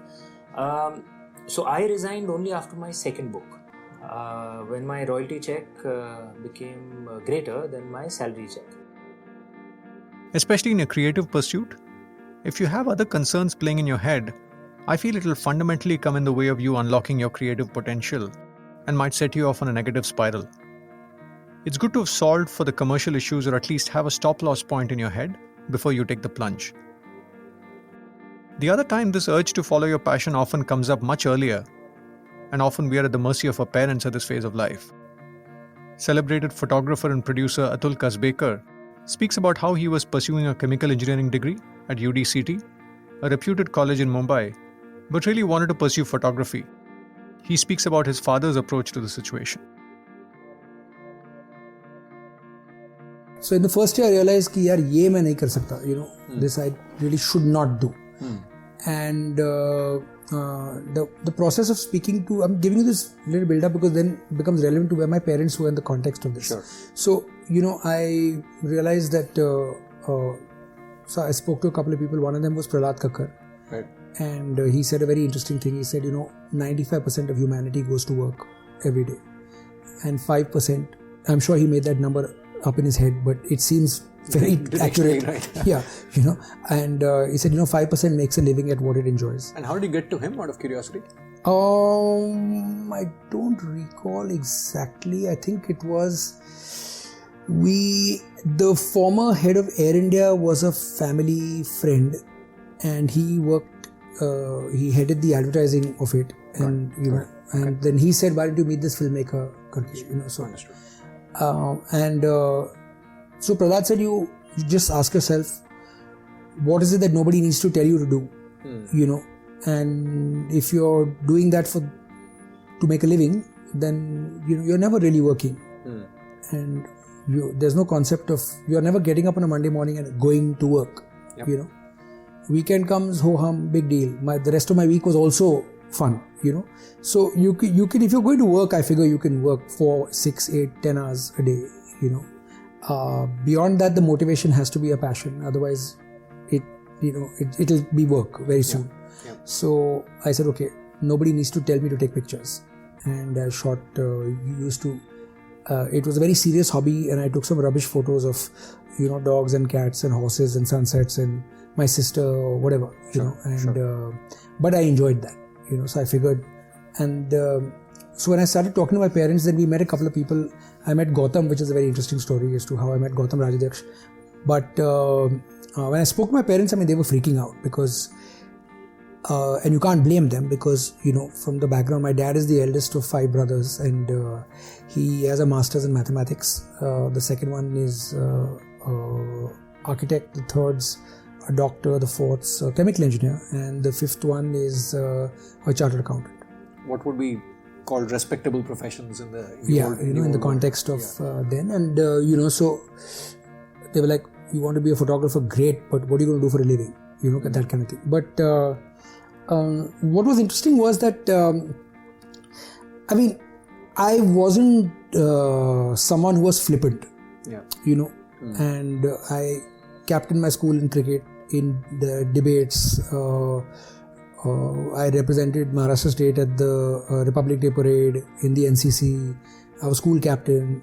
I captained basketball. So it wasn't like this guy is going to chuck it all away. They would be fairly serious about whatever. So I have to say it was a very big decision for them. Hats off. And they tried all these things of, but why don't you finish the degree and then you do whatever you want to and whatever. Right. I'm like, why would I waste 3 years? Makes no sense.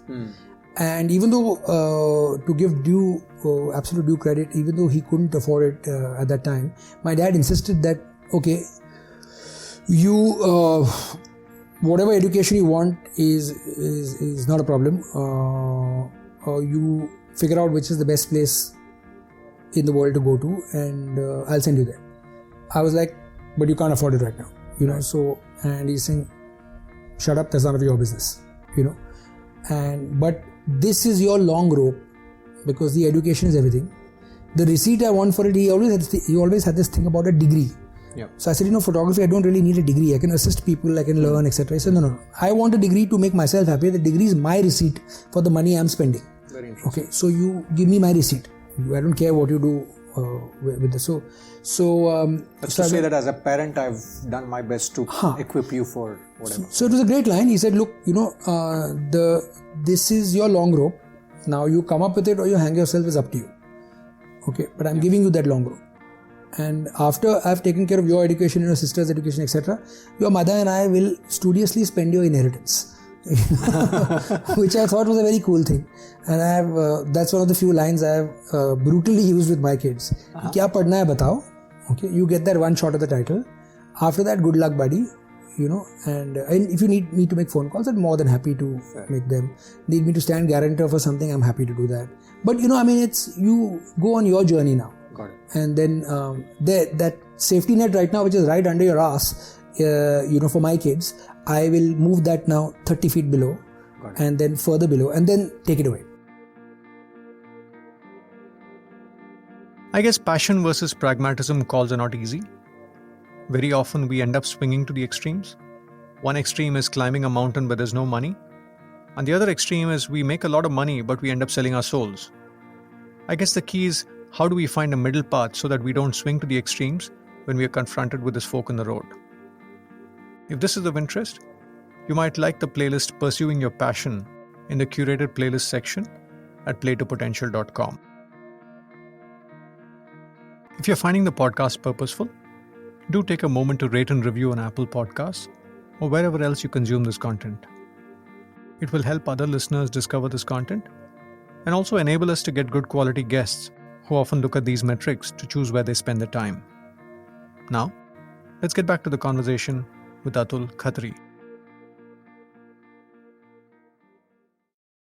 But the other thing about stand-up, I wanted to sort of wrap up talking about COVID in a couple of minutes, Atul, but maybe before going there, One of the things I respect about stand-up is just the amount of refining that you have to do of material for it to find its way on stage, right? Absolutely. It's almost like you take some 2 hours of material and then 5 minutes makes its way to the stage. So maybe to make it specific, if we took the Netflix special you had early 2019, give us a sense of the life cycle of a joke for it to find a way its way into the stage. What is the extent of refining that one has to do? So just to let you know, to write, I would say, if you've seen most of the comedy specials on comedians across the world, the big ones, like Dave Chappelle. So they have a special every 1.5 year. Okay. So 1.5 year is typically, each special is around an hour. So it takes them 1.5 year to write 1 hour of material, which if you break it down would mean like 3-4 minutes a month of jokes, So, and you'll say, oh, 3-4 minutes for just one joke. 1 month takes 1 month. You'll just get 3-4 minutes of jokes. I said, yes. So that's the problem. So what happens is, in India, what happens is that, like you have a show, you do very well, and a fan watches you for the first time, and he probably is watching comedy. He or she is watching comedy for the first time. She's saying, wow, she's blown away. She's blown away by Atul Khatri. Then next week also have a show. They again buy tickets and they come there and say, and after the show, they are very disappointed. I said, sir, we are very disappointed. We feel cheated. I said, what happened? Sir, you repeated the same jokes. I said, ma'am, if you see Dangal today, you see Dangal tomorrow. Amir Khan will still have 2 daughters. He doesn't have a third daughter, next week. So it's like that, So people don't understand sometimes to write, a special would take like people 2 years to write a one because so I'll tell you a journey of a joke to quickly get, like in my case, everybody has a different process. I have thoughts in my head, a thought which I expand in my head. I keep on expanding in my head. The process which I use for me is I love to, as I told you earlier, I go for long walks alone. I keep my phone off, and that is my time, me time. And I stay in Juhu, in Mumbai, which is close to the beach. So typically you'll see me on a non-monsoon day. I'll be on the beach. Obviously not in the COVID, the beach was not allowed, but now they've opened up. But you'll see me on the beach alone and talking to myself. And so person doesn't know me, thinks this dude's gone mad talking to himself without any headphone. But I sort of rehearse my own jokes there. I build up my set. Then one day I'll probably sit on a laptop and I'll put everything down, because when you put it on a laptop, you tend to get more jokes out of it or more tags out of it. And then the only way to try out comedy is to on a stage. So I'll probably go to a comedy open mic, or within my main show I'll try 5 minutes of new material, and whether it will work or not work, depending. A lot of people have different processes, and that's how you build 5 minutes, and you take that 5 to 7 to 8 to 10 to finally 60 minutes, so you build up a new set. So typically you have an old set, you keep on adding new jokes, try to removing your old jokes out, add new jokes, remove old jokes, and finally after a year and a half, you have an entire 1 hour of new jokes. So it's a very, very tedious process. In that time period, it may happen that some topical jokes may just die. You had a joke on X guy and that guy just passed away. All the entire 5 minutes joke routine goes away. Or something could change. That joke could totally, you have to throw away that joke or the entire 5 minute routine. So yeah, it's all that thing, and you write some new material, or so I tend to not write very topical jokes. If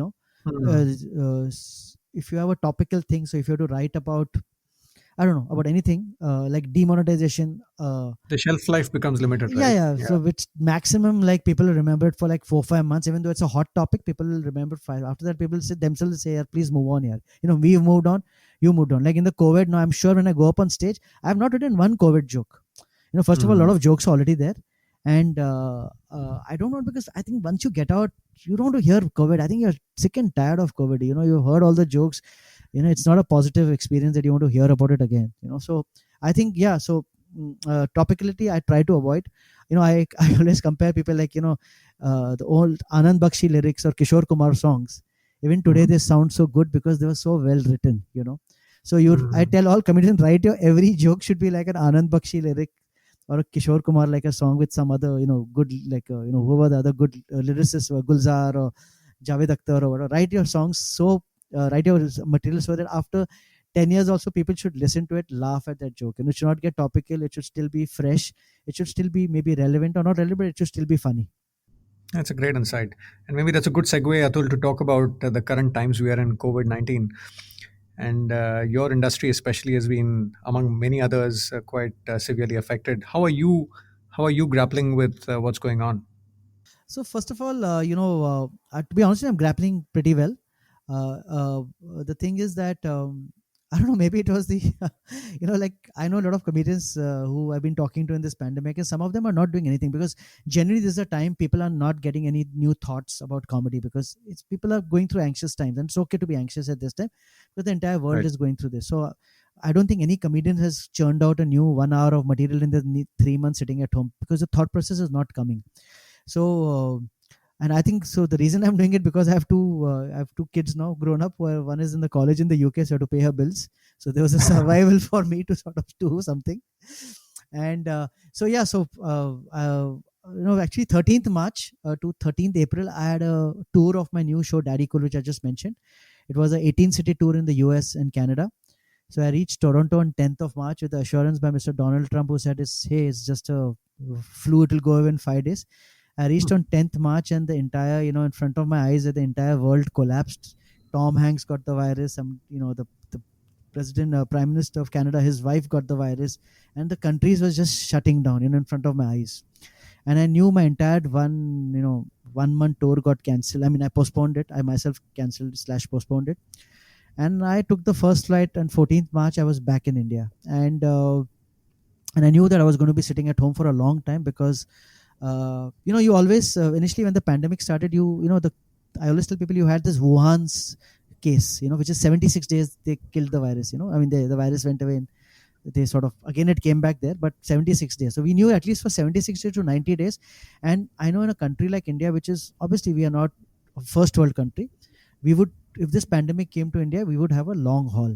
And that sort of is coming out true. And so right on 15th March, I started something called as Only Positive News. So what happened from 10th of March till 14th of March, I consider myself to be a very emotionally strong person, mentally strong person, but I started feeling anxious. I started feeling nervous. I had my breakdown saying that shit, what is happening? Never has this, it's like somebody has taken our voice away, a comedian. Somebody has cut our vocal throat. I will not be going on stage. What will I do? How will I support for a comedian who's been so busy in the last 8 years? I used to have typically shows every 2-3 shows every week, in the pre-COVID period. And I was on this very excited about this new tour, which I had worked on it for close to 1 year, because when you go for a tour to America, it's like the visas and the new material, the posters, the public, the promotion. It's a 1 year process, and that just collapsed in like 3 days. And are these insured, Atul? Just out of curiosity. No, they're not insured. So you and what happens typically when you're going there, you try to buy the cheapest flight. You go to Priceline and buy the cheapest flight, cheapest non-refundable thing, because your tour is, your dates are fixed. This date you're in New York, this date you're in New Jersey, this date you're in San Jose. Your dates, your tour, everything is sort of planned, chalked out which hotels. You tend to buy the cheapest tickets, the non-refundable tickets. I lost a lot of money. Let's not talk about that.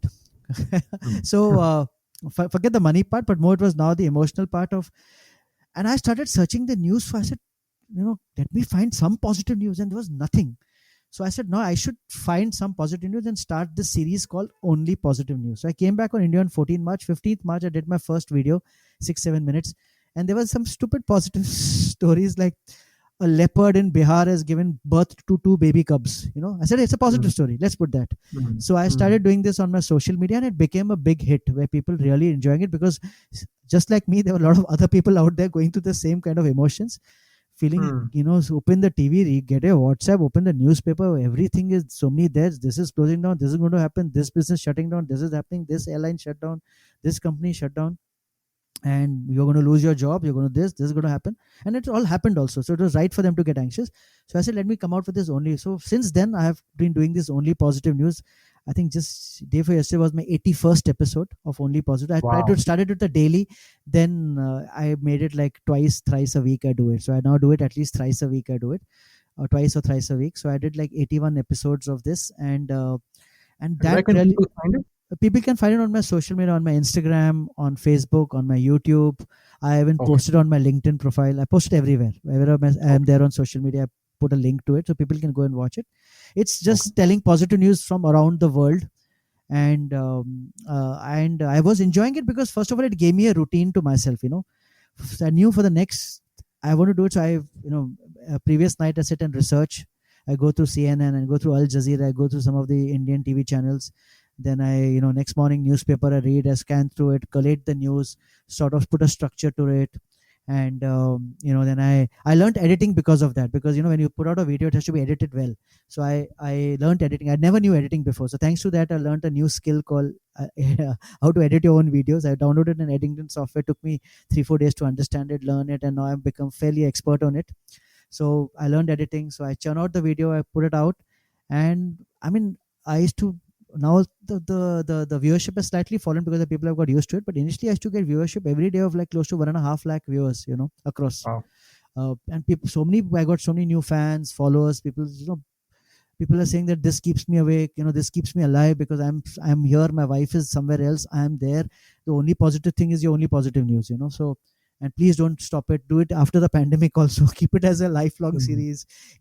News people are funny. They should shut down all TV channels and only put you on every TV channel for 10 minutes every day, just to calm people down. And because I personally believe more than the physical thing of this is the mental health of people which is getting affected. People are saying we'll become fat sitting at home, and things like that. But I think it's the mental health which is really going to pull, because people are genuinely losing jobs. People are, the situation is not sort of improving as of now. Also speak, okay, few countries here and there have sort of lifted lockdown, but still the virus is not going. I think till the vaccine doesn't come, we have to be extremely careful.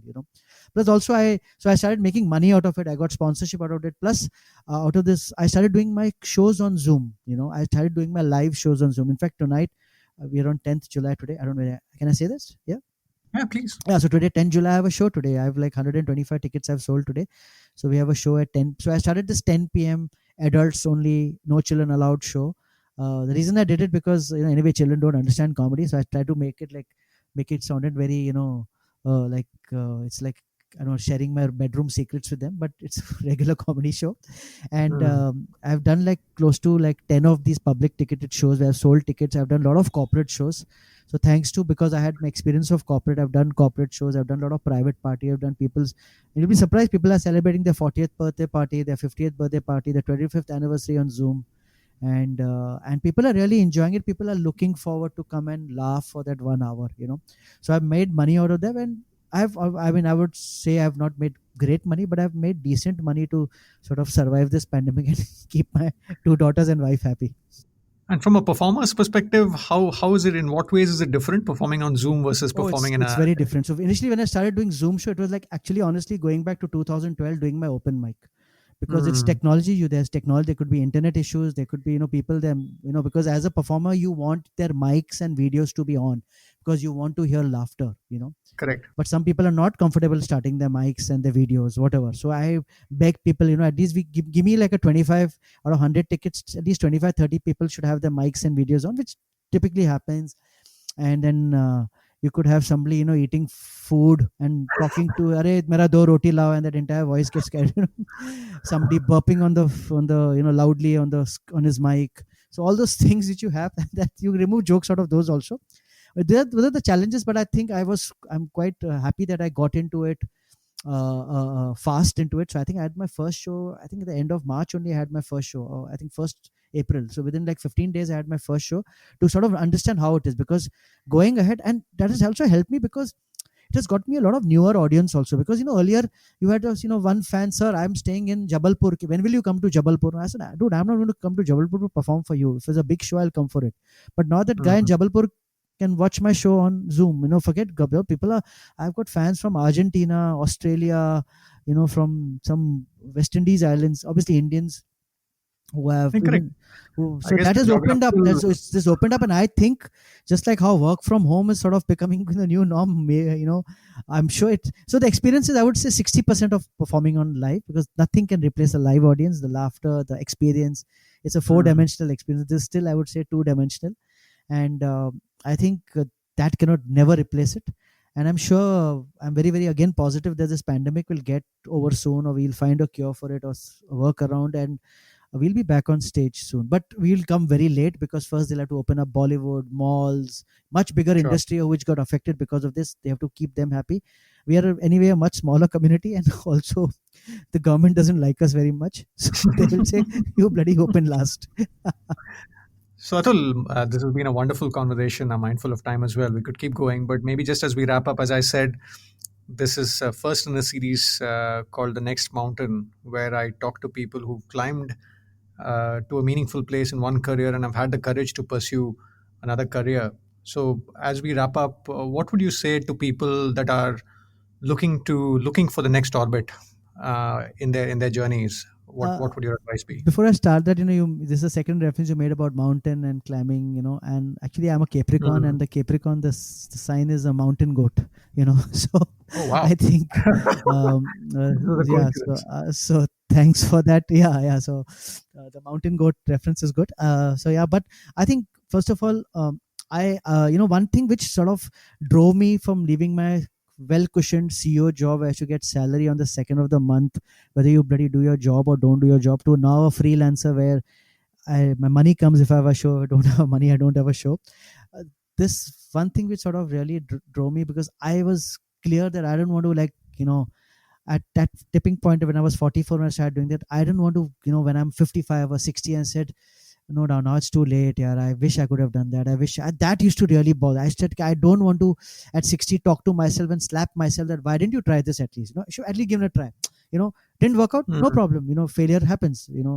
But at least you should have given it a try. I didn't want that to happen. So that was a leap of faith, and I also believe that we live only one life. I know Hindus are supposed to live 7 lives or 8 lives or 7 lives. Yeah, I think cats live 9 lives. We live 7 lives.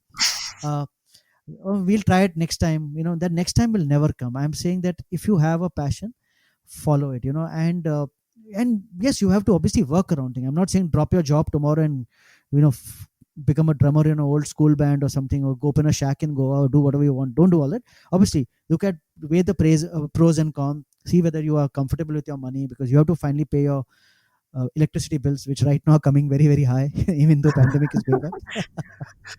But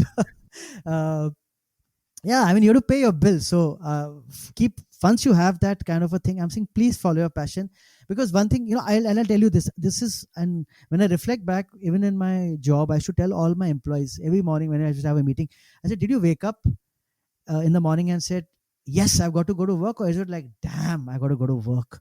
If it's damn, I want to go to work, then I would honestly tell them, please leave my job. Find a job which you feel happy. Maybe it's the distance which is bothering you. Maybe you're staying in a far away, takes you 2 hours to commute. That's hurting you. Find a job in your neighborhood if you get it. If the job profile is not doing, if you're just doing it for the money, I said, don't do it. Sit 1 month at home. Find a job which will this, but don't come to my office everyone with a face which is that shit, I don't want to work here, or I'm just doing it for the heck of, for the money or whatever.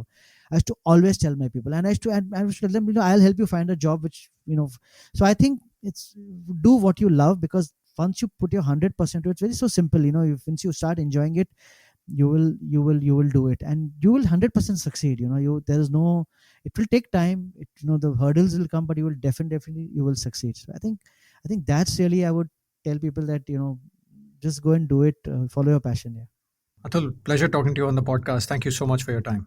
Thank you, Deepak. Thank you so much. All the best. Stay safe, stay positive. Bye, take care. And you too. I hope you found the conversation purposeful. We all think that people's journeys are an overnight success, but when we examine the details, we realize that it's years of hard work, jumping into the unknown, polishing the craftsmanship, support of the family, showing up day after day, and much more that leads to an individual's rise to the top of a field.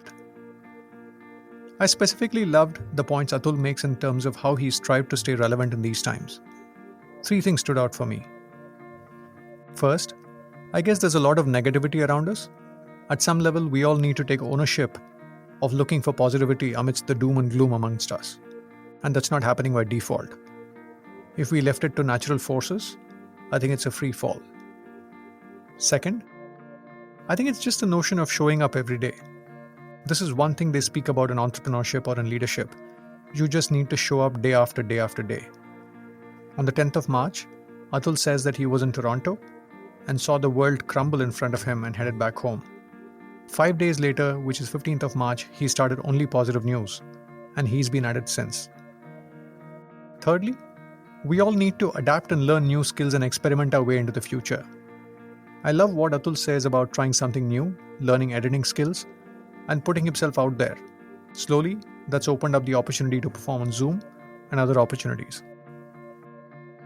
I guess we all need to find our own response to the situation, but some of the principles here around accepting what's not in control, showing up every day, experimenting around adjacencies, and keeping a positive mind are a few things that are worth bearing in mind. On this note, management thinker Jim Collins speaks about the notion of a 20-mile march. It's a bit like the tortoise and the hare story. He speaks about the benefit of having a steady march in a certain direction, whether it is rain or shine, and he says that this approach beats the approach of sprinting when excited and resting when exhausted approach. If this is of interest, do visit jimcollins.com and look up the concept of a 20-mile march. There's also something to be said about steadily marching towards somewhere versus resting. Like Albert Einstein said, life is like a bicycle. To keep balance, you need to keep moving. If you enjoyed this conversation, you might also like a couple of other conversations at the podcast. First is with Papa CJ, who speaks about his transition from consulting in the UK to stand-up comedy. Second is Amish Tripathi, who transitioned from the world of financial services after a degree in IIM Calcutta to becoming an author. Just as we wrap up, a couple of requests. Do take a moment to rate and review the show on Apple Podcasts or wherever else you consume the content. It will help others discover the podcast, and it will also help guests determine that this show is worth their time. Second, there's a lot of work that goes into this podcast.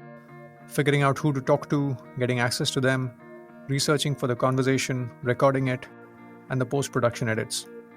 We go the extra mile in miniaturizing the content into nuggets so that you can access what you want in the most effective and time-efficient manner. This podcast is not behind any paywall and is freely accessible.